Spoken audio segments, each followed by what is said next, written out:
खुलुमबाय आंनि गासै साबस्क्राइबार आरो आंनि भिउसारफोरनिसिम आंनि गोसो गोरबोनिफ्राय बडलेण्ड नांगौ इउट्युब चेनेलनिफ्राय नोंथांमोन गासैखौबो बरायग्रोनाय थाबाय। गासैखौबो आंनि गोरबोनिफ्राय जोबनो गैयै साबायखर बावहरनाय थाबाय। आंनि भिडिअफोरखौ अनसायनानै मोजां नायलांनायनि थाखाय आरो मोजां कमेन्ट खालामनायनि थाखाय। सासे सानैयाथ' थाखागोन। बिनि थाखायनो आं दिनै लाबोनो सानदों जोंनि बिटिआर ओनसोलाव दासिमाव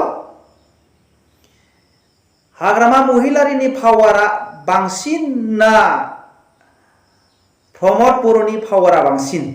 आरो गोबां सुबुंफोरा जोङो बुंनायखौ मिथियो हाग्रामा सरखार जाफिनगोन खम समनि गेजेरावनो। नाथाय बे जागोना सिमाङावसो। जेरै मोनसे बाथ्रा भाव दङ, हायाव मोफौ गोजौआव भागो। हायाव थानानै गोजौनि बुस्थुखौ हास्थायनाय बेबायदि जागोन। बेनिखायनो रायजो राजाफोरनिसिम खावलायहरनाय, दिनै जे बोसोरथामनि गेजेरावहाय माब्लाबाबो हाग्रामाया सरखार दाफिननो हानायनि खुनु मथेबो दाफिननो हानायनि खुनु राहा लामा गैया। मानो होनोब्ला जोङो नुनो मोनो बिटिआर सुक्तिया सोरनि थ्रुयै जादों? बिटिआर सुक्तिया हेमन्त बिश्व शर्मा आरो प्रमद बर' सानैजों सिङावहाय सेटिं जानानै जानायखौ जोङो नुहुरो। नोंथांमोना कमेन्ट खालामहर जुदि आं गोरोन्थि बुंदोंब्ला, गोरोन्थिब्ला आं गोरोन्थि खालामनानै लागोन। जोङो नुहुरो रायजो राजाफोर, जोंनि बिटिआर सुक्तिया सिङावहाय ओरैबायदि जादों, जुदि नोंसोरो आंखौहाय नैबे फैगोन एमएलए इलेक्सनावहाय आंखौ आसामनि चिफ मिनिस्टार बानायोब्ला आङो नोंखौ बिटिसिनि चिफ एग्जिकिउटिभ मेम्बार खालामगोन। बेबायदि सिङावहाय दङ रायजो राजाफोर। मानो होनोब्ला बिनिखायनो आङो दिनै बुंदों माब्लाबाबो नैबे बोसोरथामनि गेजेरावहाय हेमन्त बिश्व शर्माया प्रमद बर'खौ नागारनानै हाग्रामाखौहाय गोदोना गोबाफैया। बिनिखायनो आं दिनै क्लियार खालामनो सानो, रायजो राजाफोर, गावनि ओनसोलखौ जौगाहोनो थाखाय गावनि न'खरनि गरिब गुन्द्रा सुबुंफोरखौ सोरबा न' मोनाखैब्ला न' मोनथों। नोङो सासे देवानि जानानै हाग्रामायानो सरखार दाफिनगोन आसा खालामोब्ला बियो जाम्बानिसो बुद्धि जागोन। बिनिखायनो नोङो जे पजिशनाव दङ दा सरखार सोलिबाय थानाय समावनो नोङो नोंनि न'खरनि सुबुंनो सोरबा न' गैयाब्ला न' मोनथों। दिनै नोंनि थाखायनो, दिनै नोंनि बाथ्राखौनो लानानै नोंनि खिबु थाबायनानै गोबां गरिब सुबुंफ्रा न' मोननाय नङा, बेबायदिनो सोरबा अनसुंथाइ मोननाय नङा।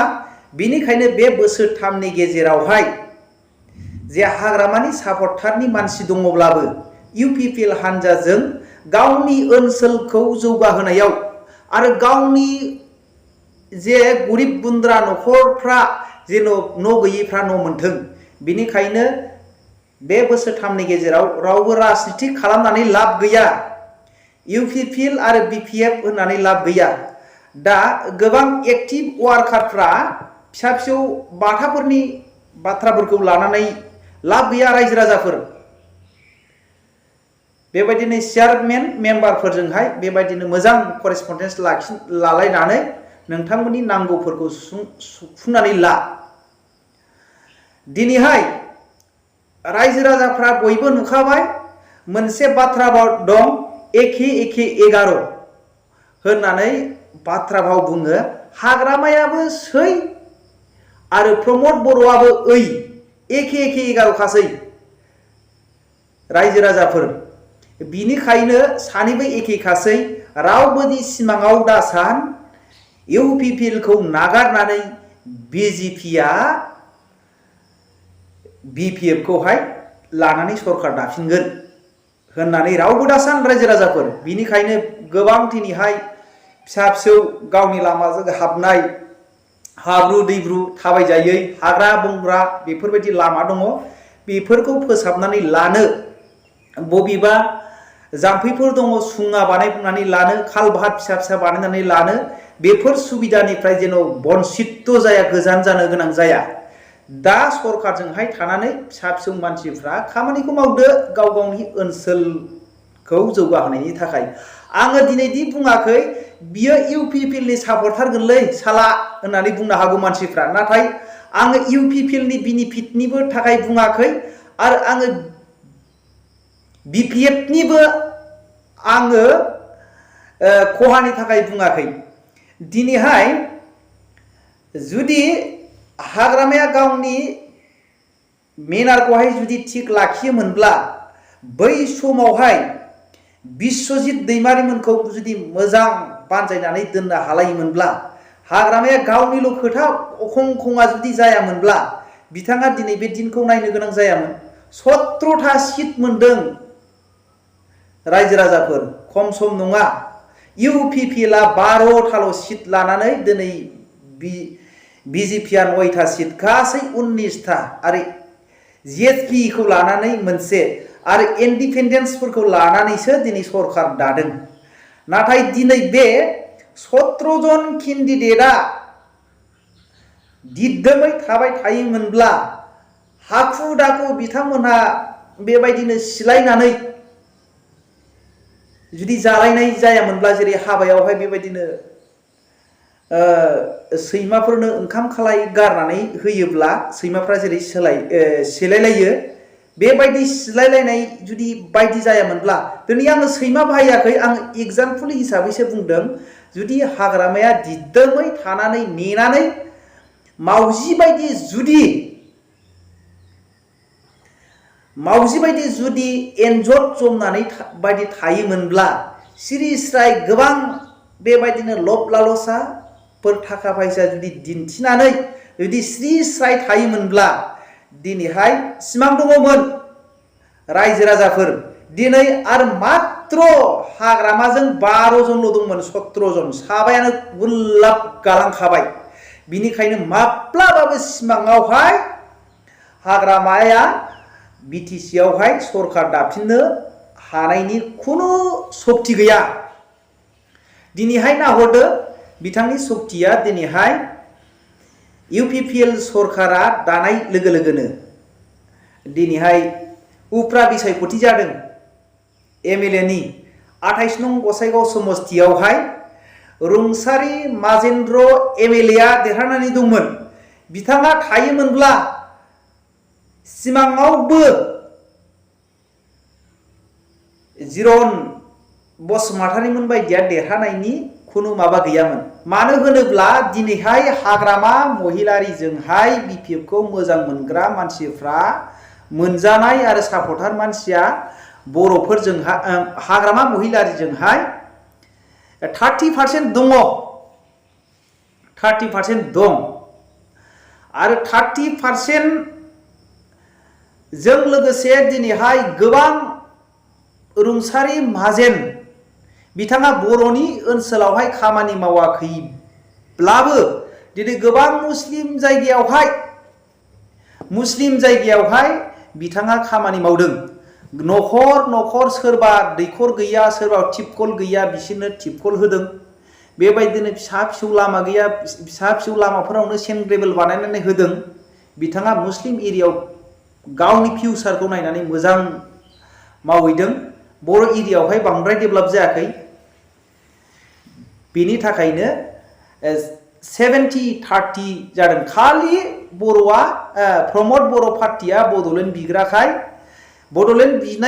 बिग्राखाय बिथांजोंहाय प्रमद बर'जों 70% दङमोन आरो बिटिआर सुक्ति जाखांनायनि उनावबो फाइनाल एन्ड कमप्रिहेन्सिभ आरो बेबायदिनो गोबां सुबिदाफोर दङ सानदोंमोन दिनैहाय प्रमद बर'निफ्राय सिङावहाय सापर्टारफ्रा गाबोगासिनो दङ बिथाङा फैगोन समावहाय जुदि हाग्रामाया दा जेरैहाय साननैसोनि सिगां गुवाहाटी बरबारि बाथौ फट बे जायगायाव थांनानै जेरै 1 लाख अनसुंथाइ हैदों आरो गोबां गाननाय जोमनायफोर अनसुंथाइ हैदों बेबायदिनो हाग्रामा सरकारा नैबे बोसोरथामनि गेजेरावहाय दैबाना लोमजानाय न' सिलिंखार बिलिंखार जानाय सुबुंफोरनो बेबायदिनो अनसुंथाइ होयोब्ला पिक्सारावहाय बेनारावहाय मोजां नुजायोब्ला नेक्स्टआवहाय सरकार दाफिननो हानायनि 90% आसा दङ।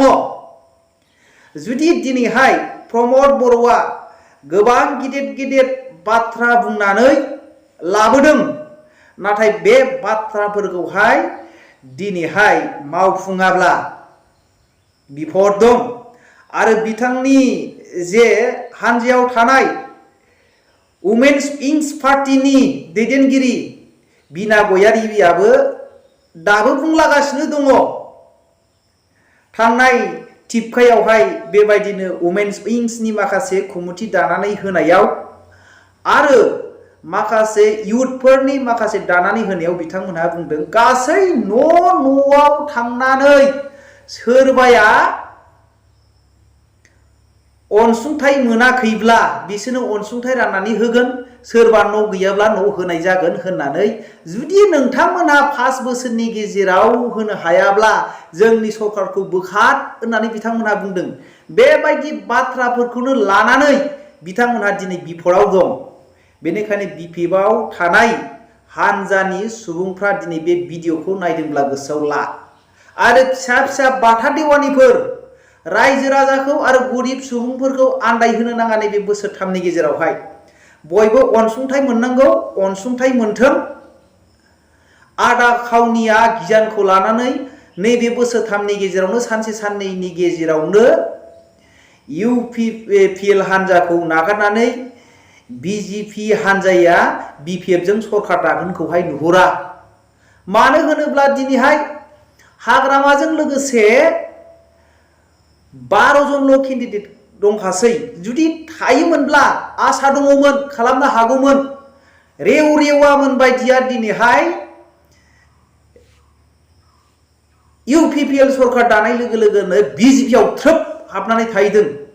बेबायदि सार्थ लबि थायोब्ला आरो हाग्रामाया जुदि बेबायदि मानसिनो जुदि उनाव चान्स होयोब्ला हाग्रामाया बहा आं 90% बुंदों, हाग्रामाया 40%बो सरकार दानो हानायनि खुनु केपासिटि थानाय नङा रायजो राजाफोर।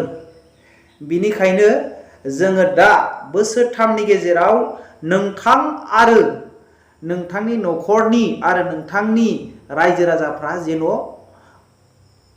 डेभेलपमेन्टनिफ्राय जेन' बन्सित जाया, जौगानायनिफ्राय जेन' बन्सित जाया। बिनिखायनो खावलायहरनाय आंनि बे इउटुब चेनेलनिफ्राय, बड'लेण्ड नांगौ इउटुब चेनेलनिफ्राय रावनिबो बाथ्रा लानानै, रावनिबो बाथा देवानिफोर बाथ्रा लानानै नैबे बोसोरथामनि गेजेरावहाय बिपिएफ पार्टिया सरकार दागोनखौ सिमां दानु। मानोब्ला हाग्रामा प्रमद बर' आरो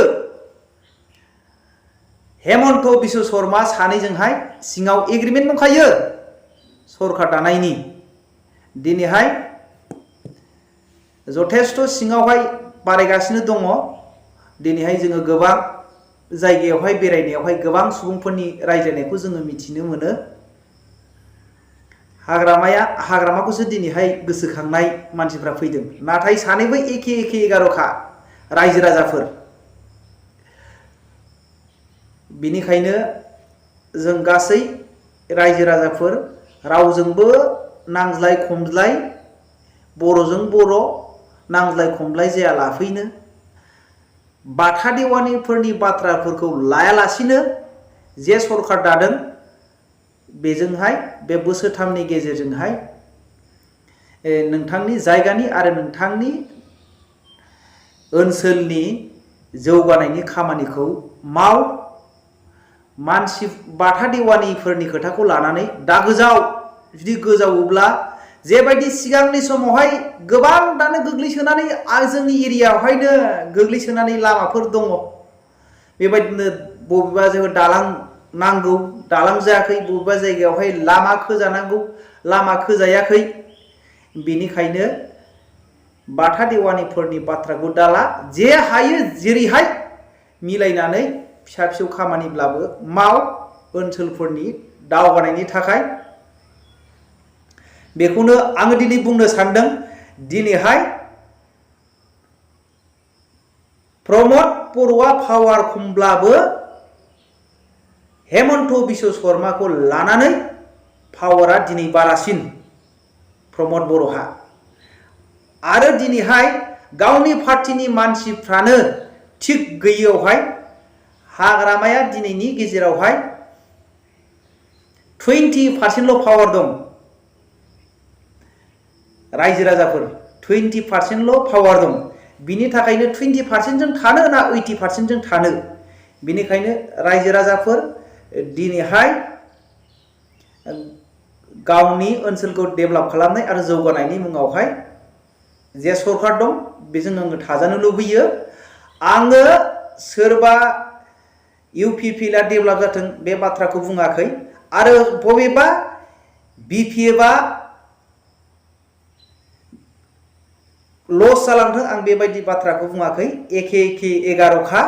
बेनिखायनो गावनि ओनसोलनि जौगानायनि मुङावहाय नोंथांमोना खौसेयै खामानि माव। आंनि बेक्तिगत मोननाय गियानजों आङो बेखौनो दिनैनि जे सोरनि पावारा रासिन बे बाथ्राखौ आं बुंबाय। एसेनोसै, गोजोन्थों।